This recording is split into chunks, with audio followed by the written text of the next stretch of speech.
Serious हो जाओ। Lily को मुझ पर छोड़ दो, मैं उसका अच्छे से ख्याल रखूंगा। वैसे भी तुमने कॉन्ट्रैक्ट देखा ही है, इसमें फ्रीडम की डिग्री बहुत हाई है। तुम जब चाहो घर आ सकती हो। घर की बातों की चिंता करने की जरूरत नहीं है, बस बाहर अपना ध्यान रखना। मैं बोला, पर सेरेना ने एक शब्द भी नहीं सुना। उसके दिमाग में अभी भी वही सीन चल रहा था जब मैंने धीरे से उसके फेस को सहलाया था। सोफा पर बैठी लिली कब से अपने पेरेंट्स को इंटरेक्ट करते हुए चोरी छुपे देख रही थी। वो अभी बहुत छोटी थी ये समझने के लिए कि क्या हो रहा है। उसे बस इतना पता था कि मम्मी शायद अभी खुश है, इसलिए वो उछलकर मेरी लैप में आ गई और ऊपर देखते हुए अचानक एक आइडिया दिया। डैडी, आज रात लिली डैडी और मम्मी के साथ सोना चाहती है। जैसे ही ये वर्ड्स बाहर आए, मैं तुरंत एक पत्थर की तरह जम गया। सेरेना ने और भी ऊपर देखा, उसकी पैनिक नजर उस छोटी बच्ची पर थी। उसका दिल ऐसे धड़क रहा था जैसे सीने से बाहर निकल आएगा। क्या ये ओके है डैडी? ये देखकर कि मैंने हाँ नहीं किया है, लिली ने अपना अल्टीमेट क्यूट अटैक शुरू कर दिया और मेरी लैप में गोल गोल घूमने लगी। मैंने थूक निगला और सेरेना की तरफ देखा, जिसकी पूरी गर्दन लाल हो चुकी थी और वो नजरें चुरा रही थी। ये अपनी मम्मी से पूछो, अगर वो एग्री करती है तो। मैं इसका क्या आंसर देता? सेरेना इतनी एम्बैरेस हो गई कि वो बस ढह जाना चाहती थी। वो घबराहट में खड़ी हुई और बाथरूम की तरफ भागी। मुझे अब नींद नहीं आ रही है, मैं वॉशअप करके सोने की तैयारी करती हूँ। सेरेना पैनिक में भाग गई। लिविंग रूम में बस मैं और लिली रह गए, एक दूसरे को बड़ी आंखों से देखते हुए। मैं पूरी तरह कंफ्यूज था और समझ नहीं पा रहा था कि क्या करूं। लिली मेरी लैप से कूदी और मेरे गले लग गई। मम्मी ने कहा, जब तक डैडी को कोई प्रॉब्लम ना हो। क्या सेरेना ने ऐसा कहा था? मैंने उस छोटी बच्ची की मिल्की सेंट की एक गहरी सांस ली और खुद को हिम्मत दी। मैं ये सब पूरी तरह लिली के लिए कर रहा था, किसी और रीजन से नहीं। काफी देर बाद सेरेना आखिरकार बाथरूम से बाहर आई और बेडरूम की तरफ ऐसे चली गई जैसे कुछ हुआ ही ना हो। लिविंग रूम से गुजरते वक्त उसने सोफा की तरफ एक नजर भी नहीं डाली। तभी मैंने लिली को उठाया और खड़ा हुआ, बाथरूम गया और उस छोटी बच्ची को वॉशअप करवाया। मैंने भी जल्दी से वॉशअप किया और फिर उस बच्ची को बाहर लेकर आया। इस मोमेंट तक मेरा दिल जोर से धड़कने लगा था। लिविंग रूम से मास्टर बेडरूम तक का वो थोड़ा सा डिस्टेंस ऐसा लग रहा था जैसे कभी खत्म ही नहीं होगा। मेरा दिमाग पूरी तरह ब्लैंक हो चुका था। कमरे में एक हल्की सी फ्रेग्रेंस भरी हुई थी जो बहुत प्लेजेंट और एल्यूरिंग थी। 2 लाइफ टाइम्स में मैंने ऐसा कुछ कभी एक्सपीरियंस नहीं किया था। इस मोमेंट पर मैं सच में हेल्प चाहता था। मुझे क्या करना चाहिए? क्या करूं? सेरेना पहले ही कवर्स के अंदर जा चुकी थी, जैसे सो रही हो, करवट लेकर अंदर की तरफ मुंह करके लेटी थी। मैं देख नहीं सकता था कि वो अभी कैसी दिख रही है, बस उसके चमकते हुए गुलाबी कान दिख रहे थे जो उसकी करंट स्टेट बता रहे थे। मैंने धीरे से दरवाजा बंद कर दिया। दरवाजा बंद होने की आवाज से सेरेना का शरीर हल्का सा कांपा, पर वो उठी नहीं। अब तक मैं पूरी तरह हार मान चुका था। बात अब यहां तक पहुंच ही गई थी। नर्वस होने का कोई फायदा नहीं था, मुझे बस चुपचाप लेटना था। ऐसा सोचकर मेरा मूड काफी हल्का हो गया। लिली को बीच में लिटाकर मैं बेड की दूसरी साइड बैठ गया। लिली को पकड़कर मैंने बेड टाइम स्टोरी सुनानी शुरू की। आज डैडी लिली को स्नो वाइट की स्टोरी सुनाएंगे। एक बार की बात है, लिली की तरह ही एक क्यूट छोटी प्रिंसेस थी। उसकी स्किन बर्फ की तरह सफेद और स्मूथ थी, फिर भी एक लाल एप्पल की तरह गुलाबी थी। उसके बाल रात के आसमान की तरह काले और शाइनी थे, इसलिए उसकी माँ ने उसका नाम स्नो वाइट रखा। मेरी नर्म आवाज कमरे में गूंज रही थी। सेरेना की आईलैशेस हल्की सी फड़फड़ाई। उसका जोर से धड़कता दिल भी स्टोरी के साथ धीरे धीरे शांत हो गया। आखिरकार वो अनजाने में ही सो गई, बिल्कुल लिली की तरह। लिली भी मेरी स्टोरी सुनते सुनते धीरे से सो गई थी। मैंने चैन की सांस ली। ये देखकर कि उनकी सांसें स्टेडी हो गई हैं, मैंने आखिरकार लाइट बंद की और कवर्स के अंदर लेट गया। अगले दिन मेरा बायोलॉजिकल क्लॉक बिल्कुल टाइम पर था। मैंने इंस्टिंक्टिवली अपनी बाहों में एक नर्म शरीर को पकड़ा, फिर अचानक जम गया। लिली इतनी बड़ी कब हो गई? मैंने थूक निगला और मेरी आंखें ब्लैंकेट के अंदर देखने लगी। मेरी बाहों में लिली का कोई निशान नहीं था। वो छोटी बच्ची नहीं थी, वो सेरेना थी। मैं पूरी तरह फ्रीज हो गया। ये कब हुआ? वो मेरी बाहों में कैसे आ गई? मेरे नाक के पास से एक हल्की सी फ्रेग्रेंस गुजरी। मेरी बाहों में वो शरीर नर्म और गर्म था। उसी पल मेरा दिल पिघल गया। मैं अनजाने में नीचे झुका जब तक मैं सेरेना के खूबसूरत फेस के करीब नहीं पहुंच गया। मैं उसकी गर्म सांसें अपने चेहरे पर महसूस कर सकता था, जो बहुत हेजी थीं। हमारे बीच का डिस्टेंस बस कुछ इंचेज का था। मैं उसकी स्मूथ स्किन के नीचे वो गुलाबी ग्लो देख सकता था। मैं बस वहीं रुक गया। मेरे अंदर एक इंटेंस स्ट्रगल चल रही थी। फिर मैंने देखा कि उसकी लंबी आईलैशेस हल्की सी हिली। चौंक कर मैं जल्दी से सीधा बैठ गया और चुपके से अपना वो हाथ निकाला जिसे वो पिलो की तरह यूज कर रही थी। ध्यान से झुककर बेड से उतरा और बेडरूम से दबे पांव बाहर निकल गया।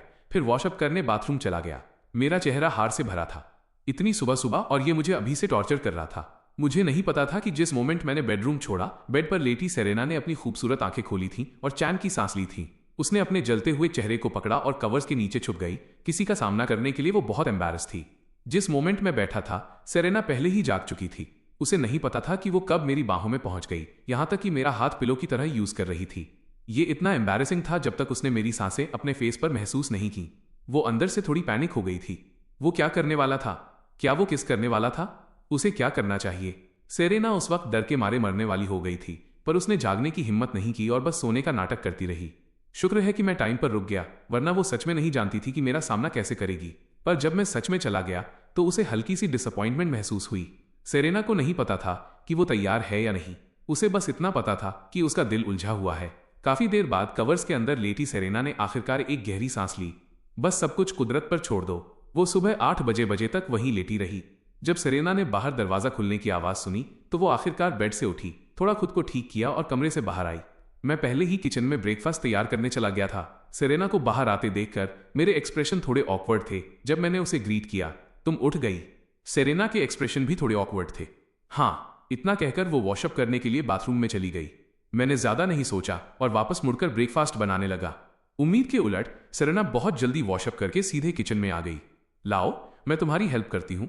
सेरेना के एक्सप्रेशन एकदम नेचुरल थे। उसने बड़ी कुशलता से मेरे हाथों से बर्तन लिया और चावल धोने में मेरी मदद करने लगी। मैं बस एक पल के लिए हैरान हुआ, फिर तुरंत रिएक्ट करते हुए उसकी इस मदद को खुशी खुशी एक्सेप्ट कर लिया और मुड़कर सब्जियां धोने लगा। हम दोनों एकदम तालमेल में थे, जैसे कोई कपल सालों से साथ रह रहा हो। उस वक्त वो छोटा सा किचन बहुत ही वार्म लग रहा था। 20 मिनट बाद पूरी फैमिली ने खुशी खुशी ब्रेकफास्ट किया। खाने के बाद सेरेना ने एक हेयर स्टाइल देखा जो बहुत प्यारा था और लिली पर खूब जंचता। इत्तेफाक से छोटी बच्ची के बाल भी हाल ही में काफी बढ़ गए थे, इसलिए उसने लिली को बहला फुसलाकर हेयर कट के लिए बाहर ले जाने के लिए मना लिया। जहां तक मेरी बात है, मैं एक्सपर्ट की तरह सोफा पर पसर गया, अपना फोन निकाला और वीडियो स्क्रॉल करने के लिए टिकटॉक खोल लिया। वाइफ और बच्चा घर पर नहीं, ये लाइफ। उस मोमेंट पर मुझे लगा कि मैं अपनी जिंदगी के पीक पर पहुंच गया हूं।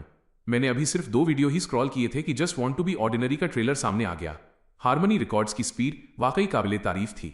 वीडियो महीने के आखिर में आने वाला था और अभी सिर्फ 26 तारीख ही थी, फिर भी ट्रेलर आ चुका था।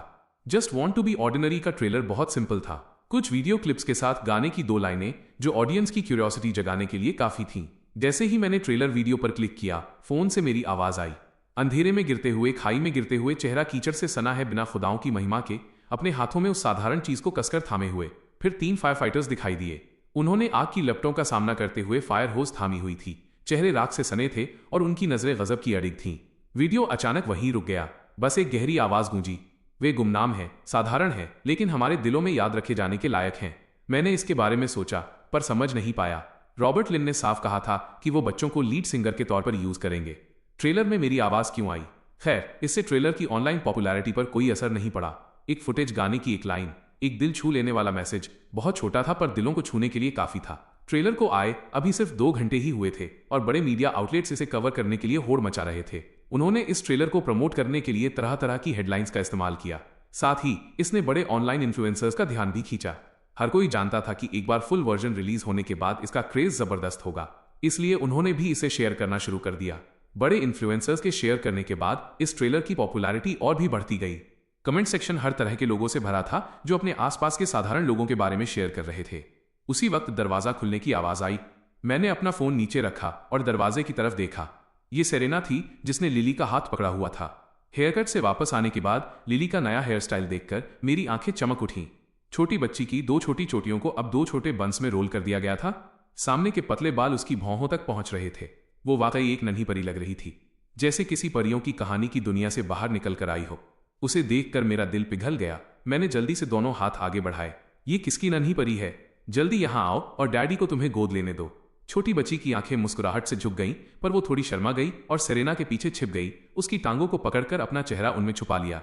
सेरेना भी लिली की हरकतों पर अपनी हंसी नहीं रोक पाई और मजे से बाप बेटी के इस इंटरेक्शन को देखने लगी। हाँ, छोटी बच्ची अब शर्माना भी जानती है। मैं उसे ढील देने वाला नहीं था। इस वक्त मैं बस अपनी प्यारी बेटी को गोद में लेना चाहता था। मैं उठा और सेरेना के पास जाकर नीचे झुका और हैरान होने का नाटक किया। ओह माय गॉड, तो ये नन्ही परी डैडी की कीमती बेटी है। इसके साथ ही मैंने लिली के छटपटाने के बावजूद उसे उठा लिया। मैं उसे चाहे जितनी बार देखूं मुझे खुशी ही होती थी। लिली नहीं चाहती कि डैडी उसे गोद लें, फिर तो डैडी उदास हो जाएंगे। मैं चाहती हूं डैडी उदास नहीं हो सकते। छोटी बच्ची ने तुरंत मेरे गले लगकर अपना चेहरा मेरे सीने से सटा लिया, जैसे उसे डर हो कि उसके मना करने से उसके डैडी को चोट पहुंची है। मैंने खुशी खुशी लिली के स्मूथ गाल पर किस किया। उस छोटी बच्ची की क्यूटनेस हद से ज्यादा थी। इसने मुझे पूरी तरह जीत लिया था, यहां तक कि मेरे दिल की गहराइयों में भी ऐसी मिठास महसूस हुई जैसे कोई कैंडी खा रहा हो। वाकई लोग कहते हैं कि बेटी अपने पिता की छोटी कॉटन जैकेट होती है। वो कहावत बिल्कुल गलत नहीं थी। ठीक है ठीक है, दरवाजे पर ही इतना प्यार मत लुटाओ, अंदर आओ। मैंने खुशी खुशी छोटी बच्ची को सोफा तक पहुंचाया। मैंने तरबूज का एक टुकड़ा निकाला और अपनी बेटी को खिलाया, फिर सेरेना की तरफ मुड़ा। ठीक है, तुम अगस्त की शुरुआत में स्टारलाइट एंटरटेनमेंट में रिपोर्ट कर रही हो ना? ये सुनकर सेरेना की खूबसूरत आंखें झपकीं। हाँ, उससे पहले मुझे मिया को वापस लाना होगा और मिस क्लेयर से मिलना होगा।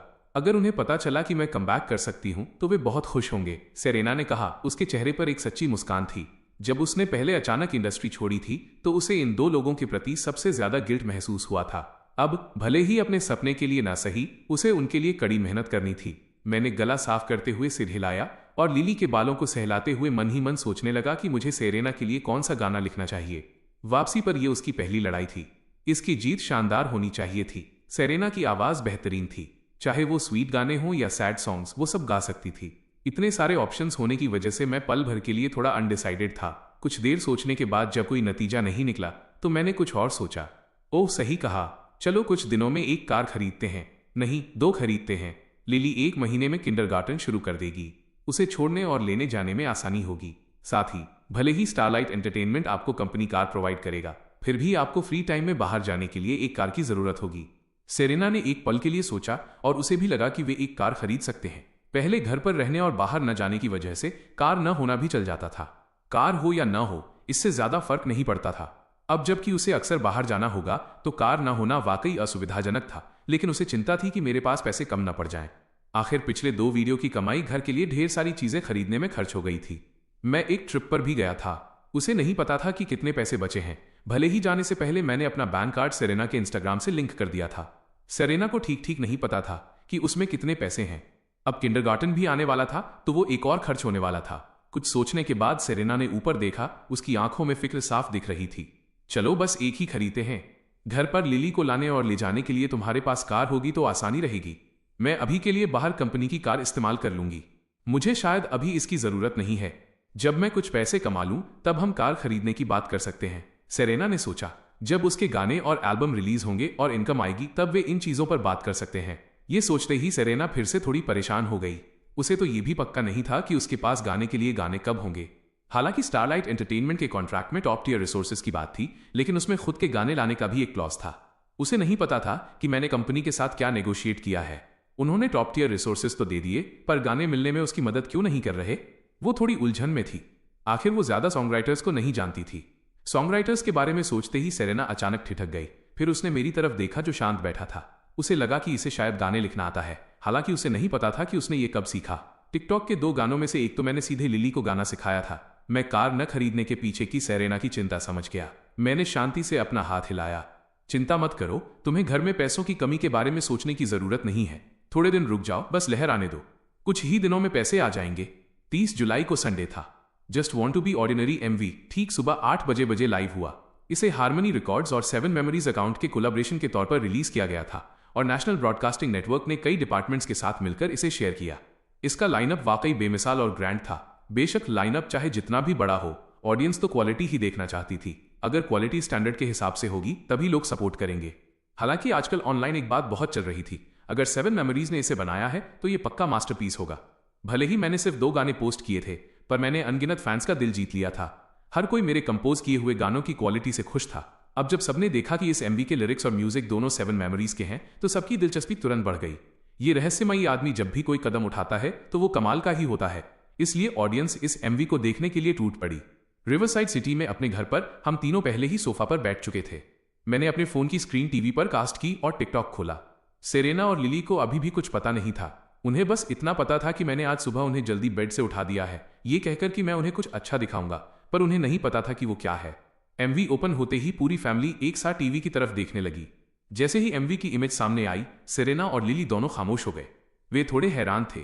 उन्होंने टीवी स्क्रीन पर देखा, बड़े अक्षरों में just want to be ordinary लिखा था और नीचे लिरिसिस्ट और कंपोजर के तौर पर 7 मेमोरीज का नाम था।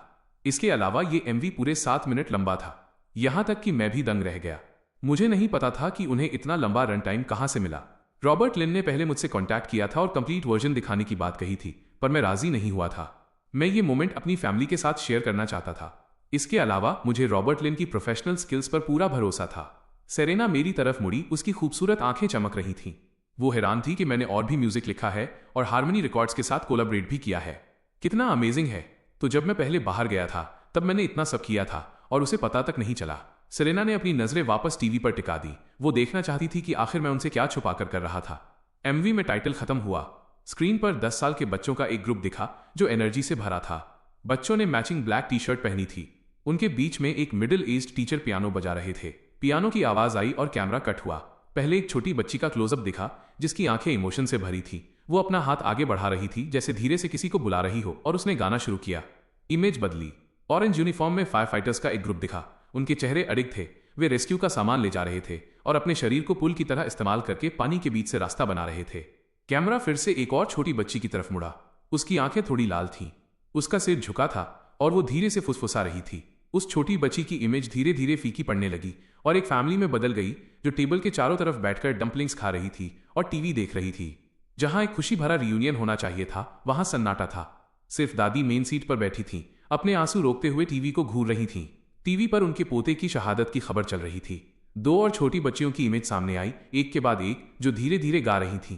गाने की 2 लाइनों के बाद वे गायब हो गईं और उनकी जगह एक साधारण दिखने वाला आदमी आया, लेकिन उसकी आंखें चमक रही थीं। वो बस में एक पॉकेटमार को गौर से देख रहा था।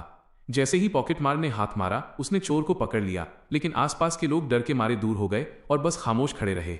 पल भर में 2 और चोरों ने उस आदमी को घेर लिया। सिचुएशन उसके खिलाफ होने लगी। इस वीडियो को देख रहे अनगिनत लोग उस वक्त एंजाइटी महसूस करने लगे। अपनी मुट्ठियां भींचनी, आंखों में आंसू आ गए। वो बस वीडियो के अंदर कूदकर चोरों को पकड़ने में उसकी मदद करना चाहते थे, लेकिन एमवी की इमेज उस पल फिर धुंधली हो गई। टीचर बस खामोशी से पियानो बजाता रहा। उन छोटी बच्चियों में से एक ने फिर से गाना शुरू किया। इमेज अचानक एक हॉस्पिटल की तरफ कट हुई। एक थके हुए डॉक्टर ने हाथ आगे बढ़ाया। नवजात बच्चा एक बुजुर्ग कपल को सौंप दिया। वह बुजुर्ग कपल खुशी के मारे वहीं रो पड़ा और बार बार डॉक्टर का शुक्रिया अदा करने लगा। धड़कता हुआ दिल बेलों की तरह बढ़ता है, खतरे से लड़ने को तैयार, किसी और चीज की परवाह किए बिना। ये वही आदमी था जो चोरों को पकड़ रहा था। इस पल वो 3 चोरों का सामना कर रहा था, लेकिन उसके चेहरे पर अब भी कोई डर नहीं था। कैमरा फिर से कटा। 2 और छोटी लड़कियां दिखाई दी, अपनी बाहें फैलाए जैसे इशारा कर रही हों। हर कोई इस गहरे दिल को छू लेने वाले संगीत और इमेजरी से मंत्रमुग्ध था। उन्हें बस इस बात का पछतावा था कि उन्होंने पहले ये क्यों नहीं जाना कि उनके आसपास इतने प्यारे लोग हैं। अब तक के पूरे एमवी में इसमें दिखाई देने वाले हीरोज ने एक शब्द भी नहीं कहा था, लेकिन उन्होंने जो किया था उसे सभी दर्शकों ने याद रखा। इमेज चलती रही। सभी बच्चों के कोरस ने दिलों को झकझोरना शुरू कर दिया। उन साफ आवाजों ने हर चलती कहानी के बारे में गाया जिससे हर कोई खामोशी में डूब गया। आमतौर पर वे इंटरनेट सेलिब्रिटीज का पीछा करते थे और ऑनलाइन फालतू चीजों में लगे रहते थे। ये पहली बार था जब उनके दिलों में कोई लौ जली थी। गाने का आखिरी हिस्सा सभी बच्चों के एक साथ गाने की इमेज थी। इस जीवन में कोई पछतावा नहीं, जीवन की लौ जल चुकी है। इमेज अंधेरे में ओझल हो गई।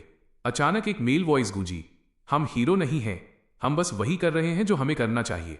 मैं सोफा पर बैठा अपनी जलती हुई आंखों को मल रहा था।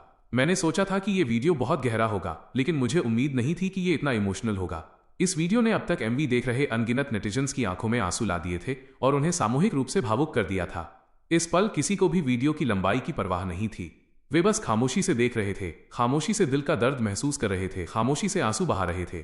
उस आदमी की आवाज खत्म होने के बाद पिच ब्लैक स्क्रीन पर एक और डायलॉग शुरू हुआ। यंग रिवर्स, एक एपिला या पियानो के साथ। इस गाने को बस पियानो के साथ की जरूरत है। एक साधारण सवाल और जवाब, बस इतना था कि डायलॉग में जो मेल वॉइस थी, कई नेटिजन्स को वो जानी पहचानी लगी। उन्होंने ध्यान से सुना, फिर अचानक एहसास हुआ, क्या ये 7 मेमोरीज की वही खास और सौम्य आवाज नहीं थी? तो इसके बाद बिहाइंड द सीन्स फुटेज था। क्या 7 मेमोरीज खुद सामने आने वाला था? यकीनन बिहाइंड द सीन्स में जो मटेरियल काटा गया था वो स्क्रीन पर तेजी से फ्लैश हुआ। मेरी वही खास और सौम्य आवाज इस फुटेज के साथ गूंजी। एक बार फिर इसने नेटिजन्स की भीड़ को भावुक कर दिया जब तक कि आखिरी फुटेज गायब नहीं हो गया। 7 मेमोरीज का चेहरा अब भी सामने नहीं आया था। वो अब भी उतना ही रहस्यमयी बना रहा, लेकिन हर कोई इस फुटेज से संतुष्ट था।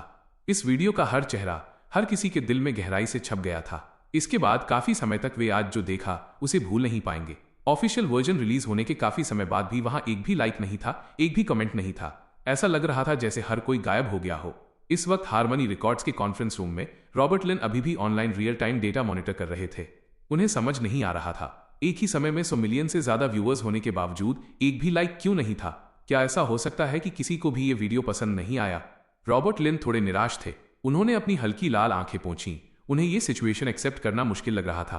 पर अगले ही पल इस वीडियो का डेटा अचानक आसमान छूने लगा। लाइक्स और कमेंट्स की बाढ़ आ गई जिसे रोकना नामुमकिन था। टिकटॉक के इतिहास में यह पहली बार था कि इतने कम समय में डेटा इस कदर विस्फोटक तरीके से बढ़ा। पलक झपकते ही लाइक्स 1 लाख से सीधे 5 मिलियन, फिर 10 मिलियन और 20 मिलियन तक पहुंच गए। टिकटॉक प्लेटफॉर्म का कमेंट सिस्टम पहली बार क्रैश हो गया। इसके बावजूद ऐसा लग रहा था कि नेटिजन्स की भीड़ को लाइक और कमेंट करने से कोई नहीं रोक सकता। इसके बाद 5 ट्रेंडिंग टॉपिक सिर्फ हार्मनी रिकॉर्ड्स और just want to be ordinary MV के बारे में थे। कॉन्फ्रेंस रूम में अचानक खुशियों की लहर दौड़ गई। रॉबर्ट लिन ने भी इमोशनल होकर अपनी मुट्ठियां भींच लीं और खामोशी से डेटा को ऊपर जाते हुए देखते रहे। यह साबित हो गया कि लोग बेअसर नहीं थे, बस उन्हें इन इमोशंस को प्रोसेस करने का समय नहीं मिला था। Just want to be ordinary का तूफान पूरे इंटरनेट पर छा गया। तूफान की रफ्तार इतनी तेज थी कि अनुभवी रॉबर्ट लिन के लिए भी ये अनपेक्षित था। अब वो बहुत खुश थे कि उन्होंने मेरा ये गाना चुना। ये फुटेज अगर किसी और साधारण गाने के साथ जोड़ी जाती तो निश्चित रूप से इतनी हिट नहीं होती। सिर्फ 1 घंटे में हार्मनी रिकॉर्ड्स प्लेटफॉर्म पर व्यूज 100 मिलियन पार कर गए और टिकटॉक पर तो ये 200 मिलियन तक पहुंच गए। जहां तक मेरी बात है, मैंने माँ और बेटी दोनों को पकड़ा हुआ था। एक का सिर सहला रहा था और दूसरे की पीठ थपथपा रहा था। मैं कुछ कहना चाहता था पर समझ नहीं आ रहा था कि क्या कहूं, क्योंकि मैं खुद भी भावुक था। भले ही मैंने ये गाना रॉबर्ट लिन को दिया था, पर पूरा वीडियो हार्मनी रिकॉर्ड्स की प्रोडक्शन टीम ने बनाया था। मैंने भी इसे पहले नहीं देखा था। मैं बस इतना कह सकता हूं कि हार्मनी रिकॉर्ड्स ने इस गाने को एक परफेक्ट घर दिया है। सेरेना मेरी बाहों में सिसक रही थी, मेरी शर्ट पकड़कर उस पर अपने आंसू और नाक पोंछ रही थी। उसकी ये हालत देखकर मेरा दिल भर आया। सिर्फ एक वीडियो ही तो देख रहे थे। रोना एक बात ही, पर वो इतनी दुखी क्यों महसूस कर रही थी? सेरेना को अब जाकर पता चला कि मैं उन दिनों बाहर क्या कर रहा था। ऐसा गाना कंपोज करना, हार्मनी रिकॉर्ड्स के साथ कोलैबोरेट करना और उसे वो नामुमकिन सा कॉन्ट्रैक्ट दिलाने में मदद करना, वह किन चीजों से गुजरा होगा उसे कुछ पता तक नहीं था। उसे इस बात का दुख था कि मैंने बाहर इतना सब किया और घर आकर उसे बताया तक नहीं। क्या जेम्स रिवर्स को इस वजह से किसी ने परेशान किया होगा? क्या किसी ने उसे नजरअंदाज किया होगा? ऐसा गाना बनाने के लिए उसने कितनी मेहनत की होगी, उसे कुछ नहीं पता था। वो तो बस आराम से घर पर बैठकर इसके रिजल्ट्स एंजॉय कर रही थी। ठीक है, अब रोना बंद करो। क्या हमें लंच नहीं करना? मैं तुम्हारे लिए कुछ डिलीशियस बनाता हूं। क्या तुम लिली को पकड़ सकती हो? मैंने धीरे से उसकी पीठ फिर थपथपाई। छोटी बच्ची रोते रोते थक गई थी और न जाने कब मेरी बाहों में ही सो गई थी। मुझे पता है। सेरेना ने एक बार फिर मेरी शर्ट पर अपना चेहरा पोंछा, फिर मेरी बाहों से बाहर निकली और मुंह फुलाते हुए लिली को अपनी गोद में ले लिया। उसी समय रिवरसाइड सिटी के डाउनटाउन में रेबेका का चेहरा इतना उतरा हुआ था कि लग रहा था जैसे अभी रो देगी। उसकी मैनेजर मिस युआन के एक्सप्रेशन भी बहुत खराब थे, भयानक एक्सप्रेशन। कमरे का माहौल एकदम दमघोटू था। सिर्फ दूर खड़ी मिया चुपके से मुस्कुरा रही थी। वो बहुत खुश दिख रही थी। रेबेका ने अपनी मैनेजर की तरफ देखा। उसे वो बूढ़ी बदसूरत औरत और भी बेकार लगने लगी। मिस युआन, क्या मेरा गाना जुलाई के आखिर में हार्मनी रिकॉर्ड्स पर लाइव नहीं होना था? अब ये क्या हो रहा है? गाना पीछे धकेल दिया गया। मुझे बताया गया है कि ये अगस्त की शुरुआत तक लाइव नहीं होगा। कंपनी ने पहले ही एड्स बना दिए हैं। मैंने अभी ट्रेंडिंग टॉपिक्स खरीदे थे और उन्होंने ये सब कर दिया। बिना एक शब्द कहे मेरा गाना पीछे कर दिया और सारे ट्रेंडिंग स्पॉट्स पर कब्जा कर लिया। मिस युआन, आप इसकी इंचार्ज हैं। आपको मुझे इसका जवाब देना होगा। मिस युआन का चेहरा और भी काला पड़ गया। ऐसा कुछ होना उन्हें पहले ही नाखुश कर चुका था। अब रेबेका भी उन पर चिल्ला रही थी, चुप हो जाओ। वो अंदर से और भी ज्यादा गुस्से में थी। जवाब? तुम चाहती हो मैं जवाब दूं? अगर तुम इतनी काबिल हो तो जाकर हार्मनी रिकॉर्ड्स को ढूंढो। मुझ पर गुस्सा क्यों निकाल रही हो? असल में वहां का ये कैंपेन अगस्त के बीच तक खत्म नहीं होना था। किसे पता था ये 7 मेमोरीज कहीं से भी बीच में आ टपकेगा। एक गाने ने हार्मनी रिकॉर्ड्स का एमवी जल्दी लाइव करवा दिया। अगर उन्हें अपनी रोजी रोटी के लिए रेबेका की जरूरत ना होती तो मिस युआन उससे बात भी नहीं करना चाहती। तो अब हम क्या करें? रेबेका का लहजा अभी भी बहुत आक्रामक था। मिस युआन ने भौहें सिकोड़ी। इस वक्त वे दोनों एक ही कश्ती में सवार थे। वे अभी अलग नहीं हो सकते थे। हम क्या कर सकते हैं? हम सिर्फ इस लहर के गुजरने का इंतजार कर सकते हैं। उसके बाद तुम्हारा एल्बम रिलीज करेंगे। हालांकि इस बार कंपनी निश्चित रूप से उतने रिसोर्सेज नहीं देगी। हमें खुद ही इसका रास्ता निकालना होगा। रेबेका को भी पता था कि वे बस इतना ही कर सकते हैं। वो बस इसे स्वीकार करने के लिए बिल्कुल तैयार नहीं थी। वो मन ही मन 7 मेमोरीज को कोसने लगी। उसी की वजह से उसकी लाइमलाइट छीन ली गई थी। जब रेबेका पीछे मुड़ी और उसने दूर मिया को अपना मुंह छिपाकर हंसते हुए देखा तो वो और भी ज्यादा आग बबूला हो गई। मिया पार्कर, क्या तुम्हें दिख नहीं रहा कि यहां सब गड़बड़ है? तुम यहां आकर सफाई क्यों नहीं कर रही हो? उस कर्कश और अप्रिय आवाज ने मिया को अपने कान खुजलाने पर मजबूर कर दिया। ओह सॉरी, मेरा कॉन्ट्रैक्ट आज खत्म हो रहा है। मैंने पहले ही अपना इस्तीफा दे दिया है। हाँ, ये मैडम अब और सेवा नहीं करेगी, मिया ने कहा और जोर से हंसी। जहां कुछ लोग दुखी थे वहीं कुछ लोग और भी ज्यादा खुश थे। लंच के बाद खुशहाल 3 लोगों का परिवार टैक्सी से बाहर निकला। आज हम कार शोरूम जा रहे थे कार खरीदने। हालांकि हार्मनी रिकॉर्ड्स के साथ एमवी कोलैबोरेशन की इनकम अभी तक नहीं आई थी, पर मेरे पास जो सेविंग्स थीं वे घूमने फिरने के लिए एक कार खरीदने के लिए काफी थीं। तीनों का परिवार कार डीलरशिप पहुंचा। वेलकम, क्या कोई ऐसा मॉडल है जिसमें आपकी दिलचस्पी है? हमारा स्वागत करने वाले सेल्स एसोसिएट की आंखें चमक रही थीं। उसके पास सेल्स का कई सालों का अनुभव था। ऐसे 3 लोगों के परिवार का कार देखने आने का मतलब था कि डील पक्की होने के 80% चांस थे। मैंने सिर हिलाया। घर पर सेरेना और मैंने पहले ही रिसर्च कर ली थी और आने से पहले मॉडल चुन लिया था। क्या आपके पास H9 है? Top trim? जी हाँ, बिल्कुल हमारे पास है।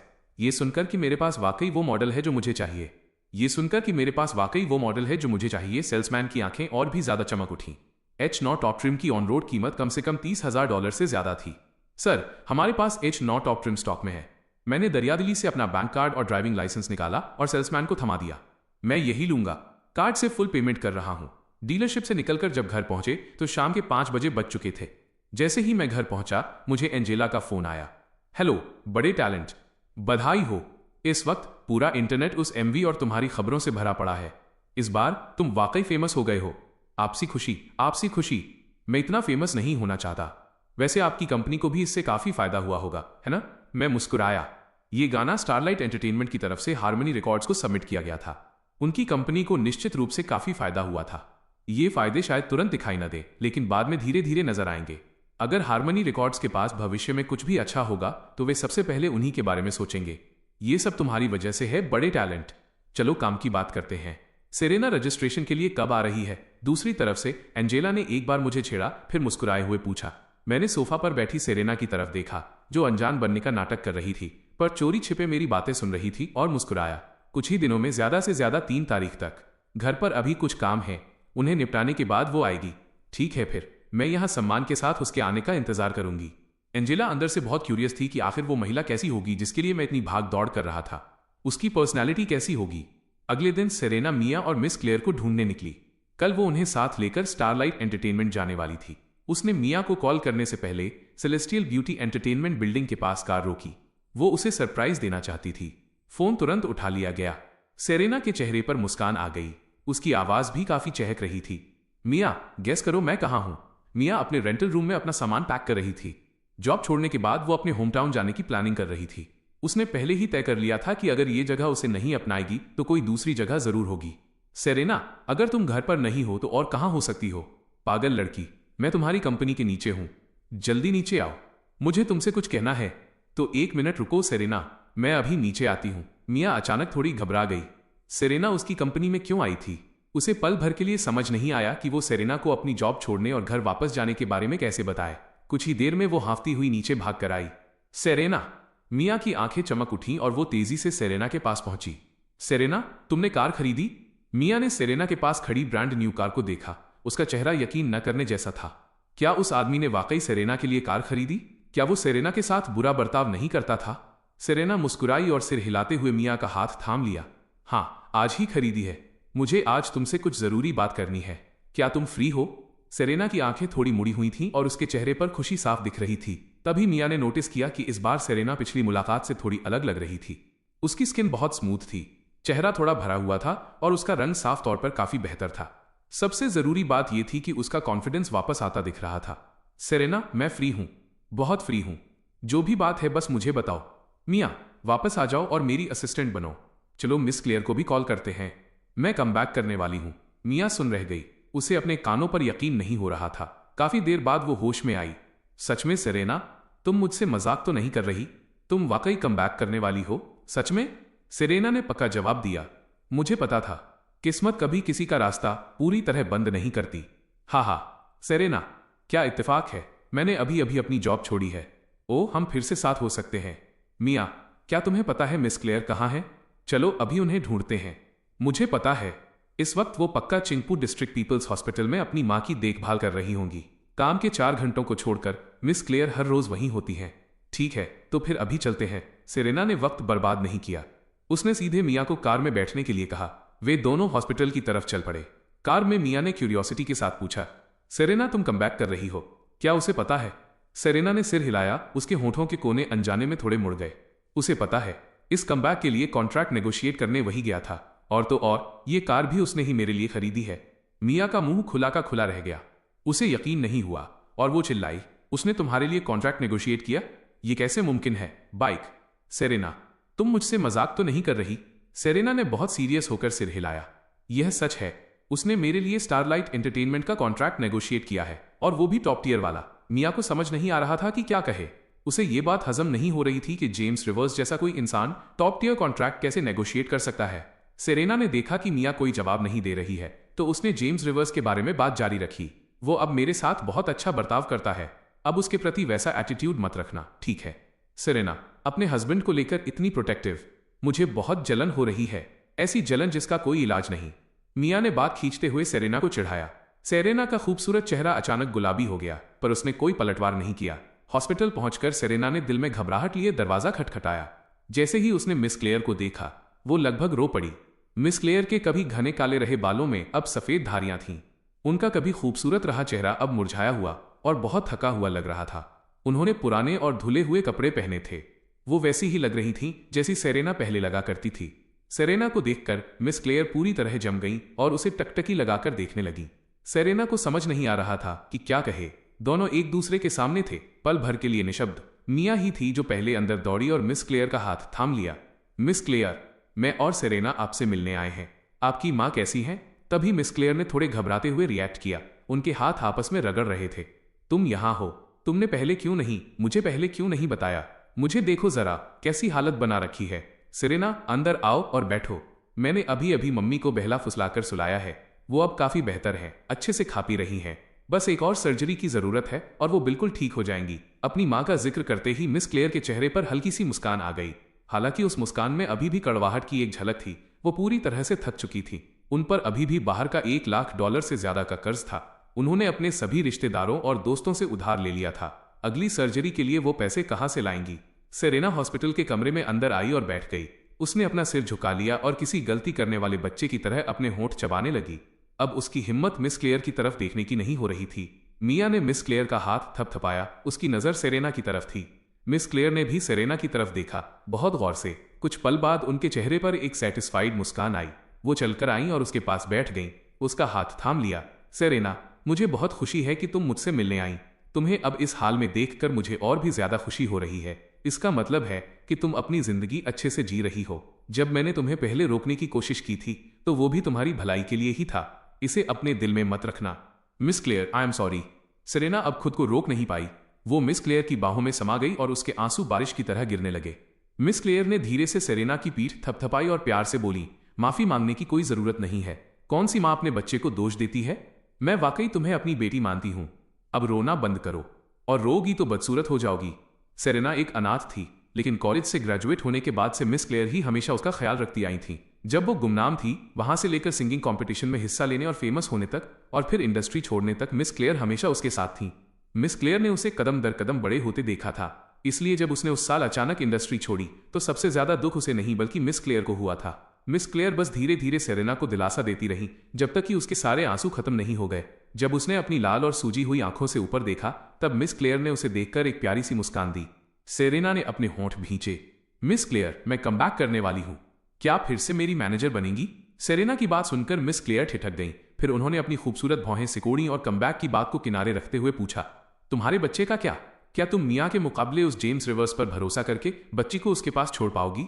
मिस क्लेयर ज्यादा प्रैक्टिकल थीं। उन्हें अच्छे से याद था वो लड़का ढंग का नहीं लगता था। ऐसा नहीं लगता था कि उसे बच्चों की देखभाल करना आता है। पर सेरेना ने सिर हिलाया। जेम्स रिवर्स लिली के पिता हैं। वो लिली का अच्छे से ख्याल रखेंगे। उन पर भरोसा रखिए। मिस क्लेयर ने अपना माथा रगड़ा। उन्हें समझ नहीं आ रहा था कि आखिर क्या बदल गया है। पर सेरेना का दृढ़ चेहरा देखकर वो बोली, ठीक है, मान लेते हैं कि वो बच्चे का ख्याल रख सकता है, पर तुम्हें पता होना चाहिए कि कमबैक आसान नहीं होता। क्या तुम्हारे पास साइन करने के लिए कोई कंपनी है? अगर साइन कर भी लिया तो कंपनी तुम्हें क्या रिसोर्सेज देगी?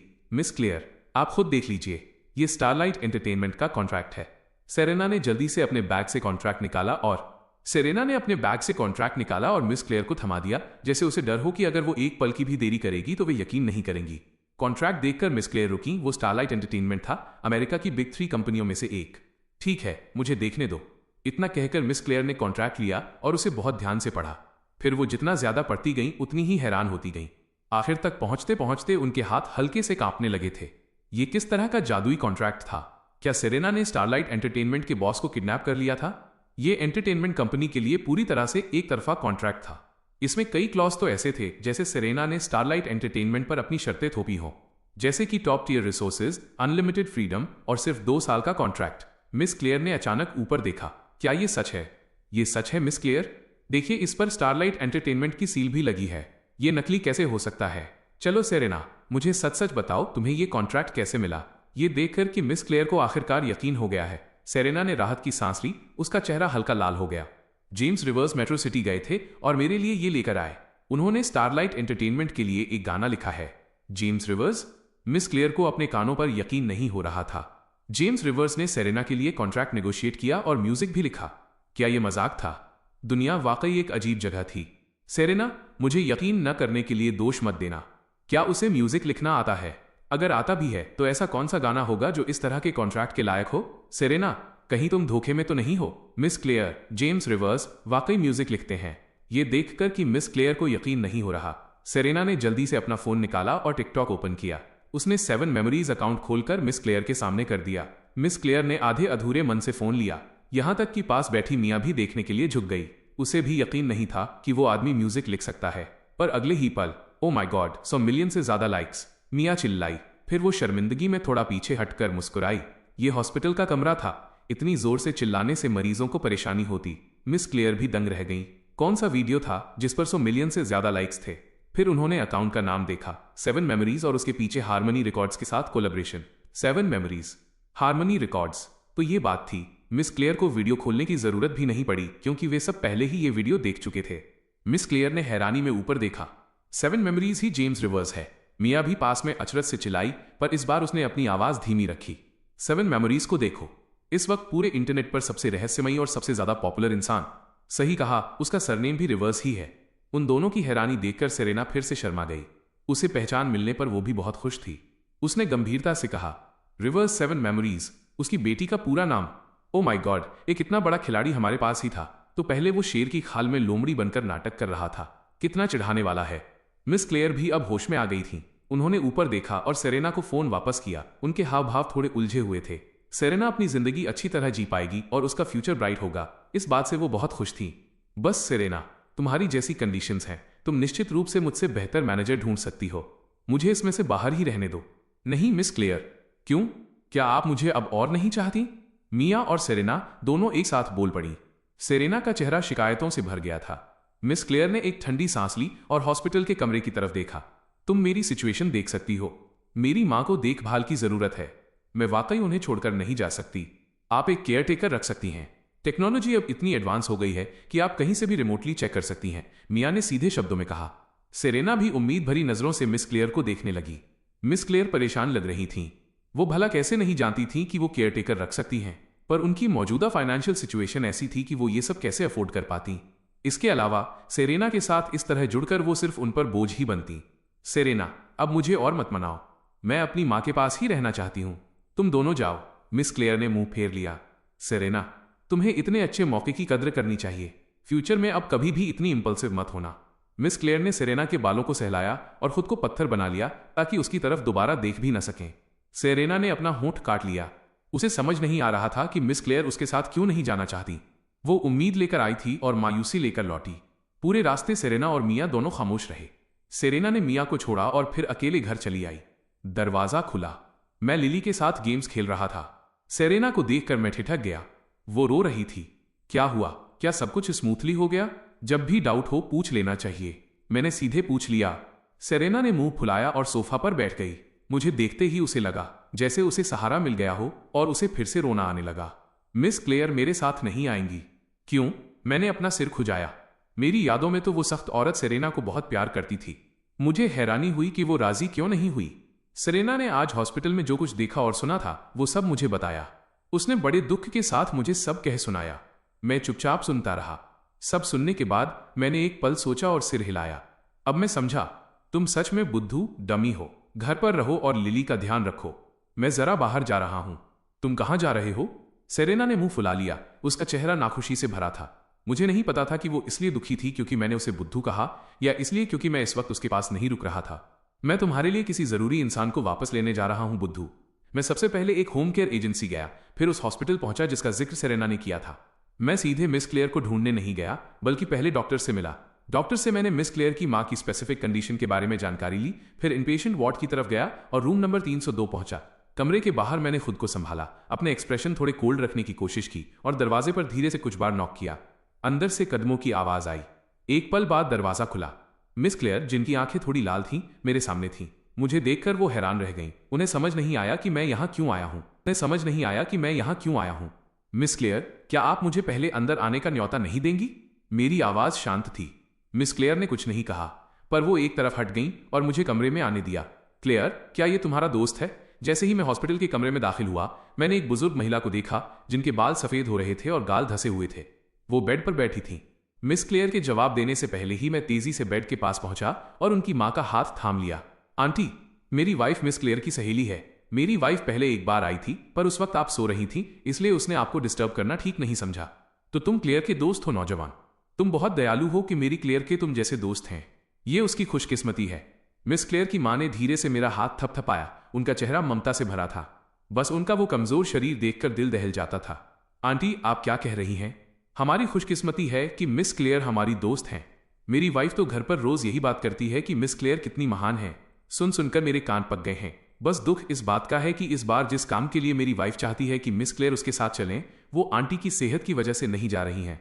आंटी को पता नहीं है, मेरी वाइफ घर जाकर इतनी दुखी थी, बस यही बड़बड़ा रही थी। मेरे पीछे खड़ी मिस क्लेयर के चेहरे के हाव भाव अचानक बदल गए।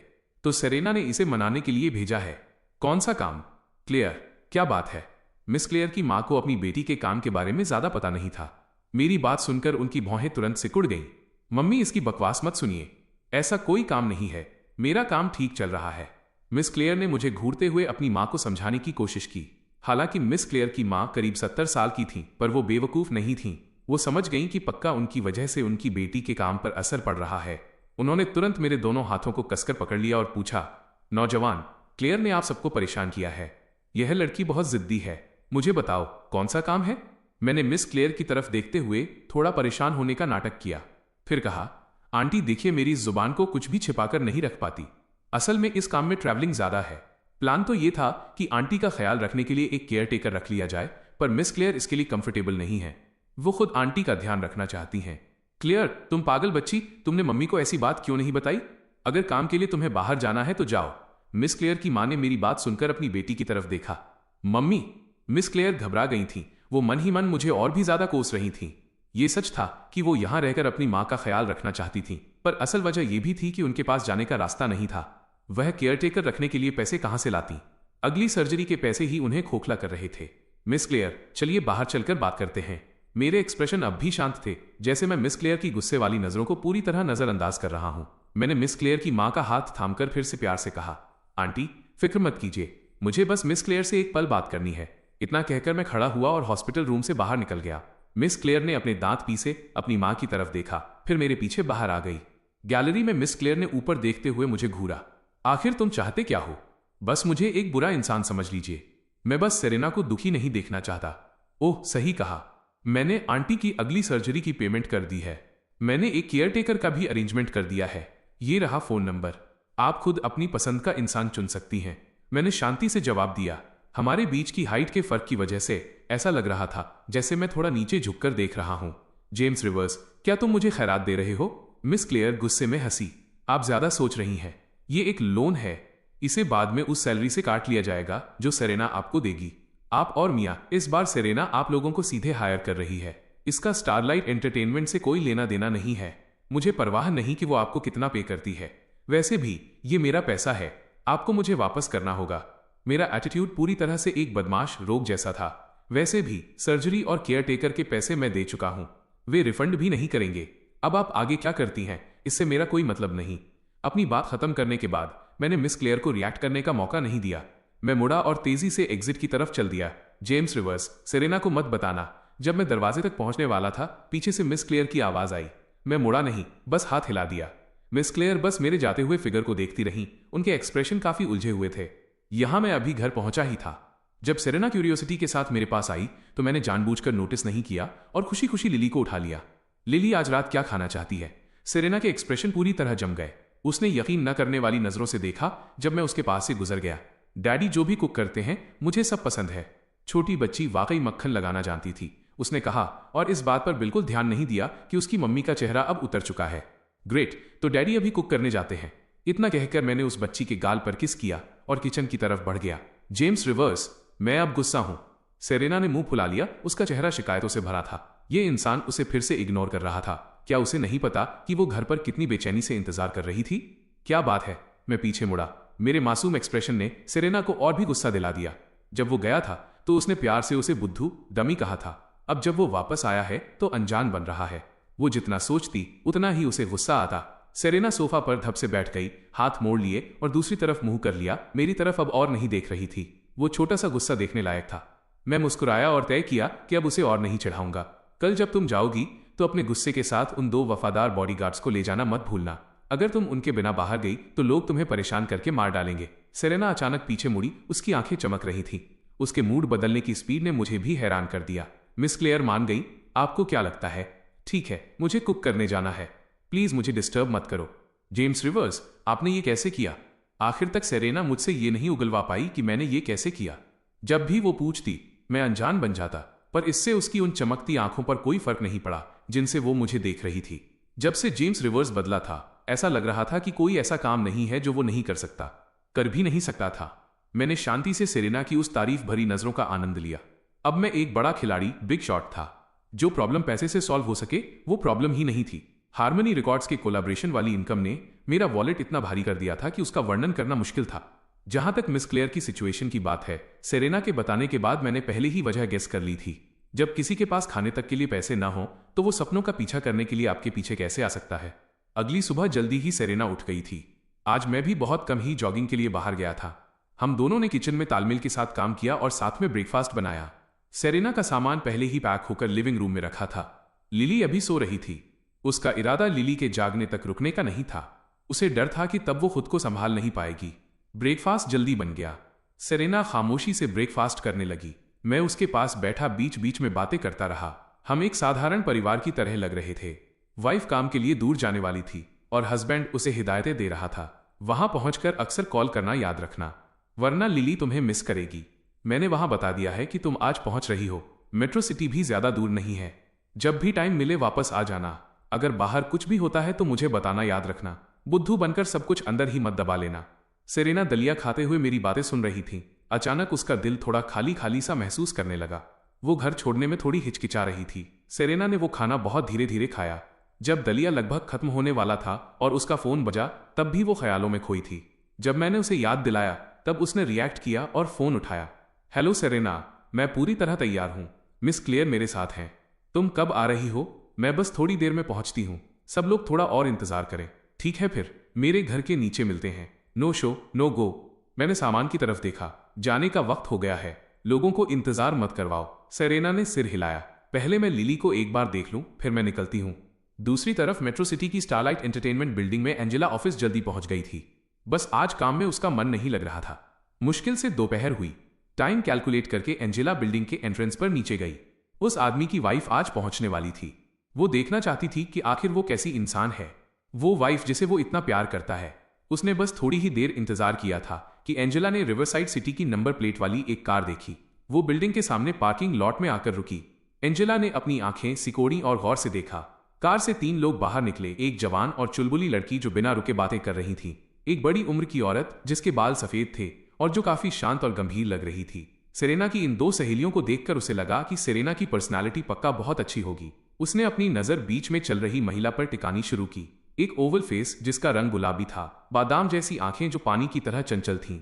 ये कोमल पानी जैसी महिला ऐसी थी जिसे देखते ही मन में ममता जाग जाए। कोई हैरानी नहीं कि वो लड़का उसके लिए ऐसा क्यों था।